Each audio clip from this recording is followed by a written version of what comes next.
Ask मुफ्ती तारिक मसूद। भूले से कसम तोड़ देना। अली असगर आरेजू लाड़काना से पूछते हैं, कोई बंदा रोजे में पानी पी लेता है तो इस पर गुनाह नहीं होता और रोजा भी नहीं टूटता। ऐसे ही मैंने कसम खाई थी कि मैं गुनाह नहीं करूंगा, मगर वो अपने आप हो गया, यानी मैंने जानबूझकर नहीं किया, तो क्या कसम टूट गई? देखें, कोई भी काम जब गलती से भी किया जाता है ना, चाहे भूले से करें या गलती से करें, तो उस पर शरीयत में जो भी सजा है वो मुरतब होती है।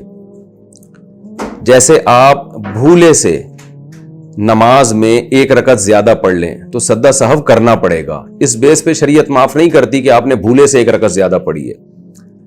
आप अगर नमाज में एक सजदा छोड़ दें भूले से तो नमाज ही गई आपकी। शरीयत ये नहीं कहती कि भाई आपने चूंकि भूले से छोड़ी है लिहाजा माफ है। आपने नमाज अगर भूले से छोड़ दी पूरी नमाज तो आपको कज़ा करनी पड़ेगी, उसकी कफारा यही है कि कज़ा पढ़ी जाए। तो अब ये शरीयत नहीं आपको माफ कर देगी कि जी चूंकि आपने भूले से नमाज छोड़ी है तो अब नमाज ही माफ हो गई, चलो जी कोई बात नहीं, टाइम निकल गया, आप भूल गए थे तो माफ है। ऐसा नहीं है, पढ़नी पड़ेगी। इसी तरह हज में कोई भी आपसे गलती होती है, आपने खुशबू लगा ली भूले से तो आप पर दम वाजिब हो जाता है। तो ये जो रोजे का जहां तक मामला है ना, तो ये चूंकि हदीस में इसकी सराहत है कि अगर कोई शख्स भूले से खा पी ले तो उसका रोजा नहीं टूटता, तो हदीस की वजह से रोजा मुस्तस्ना है।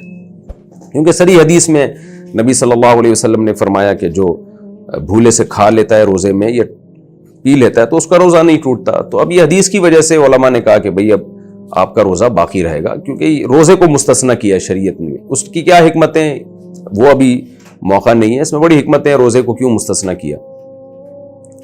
बाकी एक हदीस में आता है, रुफिआ अन उम्मती अल खताउ वन निस्यान। आप सल्लल्लाहु अलैहि वसल्लम ने फरमाया मेरी उम्मत से गलती और भूले से जो काम होता है वो अल्लाह ने मरफू कर दिया है, यानी वो हटा दिया है। तो वहां मतलब यह है कि उसका गुनाह हटा दिया है। भूले से गलती से आप कोई जुर्म कर लेते हैं तो गुनाह नहीं मिलता आपको, लेकिन जो उसका शरई हुक्म है, दुनिया में जो एक सजा है वो बहरहाल मिलती है। इसकी मिसाल है, गलती से आपने बंदा मार दिया, आपकी नीयत नहीं थी, फिर भी दियत तो लाजिम है आपके ऊपर। हाँ, गुनाह नहीं मिलेगा क्योंकि आपकी नीयत नहीं थी। आप शिकार कर रहे थे, शेर का लग गया गलती से किसी आदमी को, तो दियत तो देनी पड़ेगी आपको फिर भी, लेकिन गुनाह नहीं मिलेगा। तो भूले से या गलती से जब कोई काम हो जाता है तो गुनाह नहीं मिलता, लेकिन उस पर जो शरीयत में दुनिया में सजा है वो मुरतब होती है, सिवाय रोजे के।